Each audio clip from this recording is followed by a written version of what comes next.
Let's take a look at why it's so important to have the right pressure relief valve for the right application.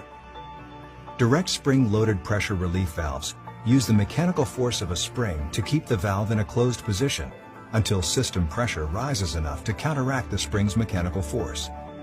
Spring-loaded pressure relief valves are widely used throughout processing industries. But some applications and processing conditions require a different type of relief valve design. For example, back pressure, or elevated pressure within the header system, can prevent a conventional spring-loaded relief valve from operating as designed, because it results in additional forces that must be overcome to open the valve. This is especially true for variable back pressure. An alternative for spring-loaded valves is the balanced bellows design, but it also has limitations in high back pressure conditions. A potential solution for operating in high and variable back pressure conditions is a pilot-operated relief valve. Pilot-operated relief valves, or PORVs, can address applications that standard spring-loaded designs cannot. With PORVs, the main valve is sealed using system pressure regulated by a separate valve, or control, called a pilot.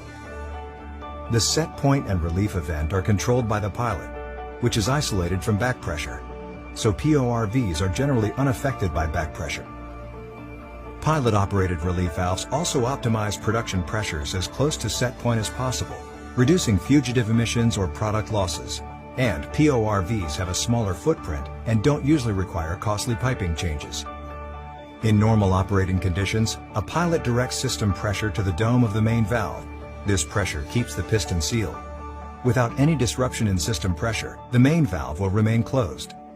The surface area at the top of the piston is greater than the surface area of the seat. This provides a greater closing force to maintain the main valve in the closed position.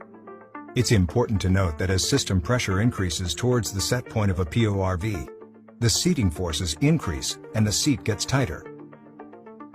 Let's say a pump has failed downstream, and pressure is accumulating in the facility's processing equipment. A pilot-operated relief valve is experiencing a rapid rise in pressure towards its set pressure of 100 psi.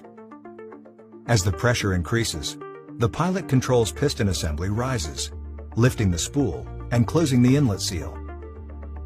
These actions shut off flow to the dome of the main valve.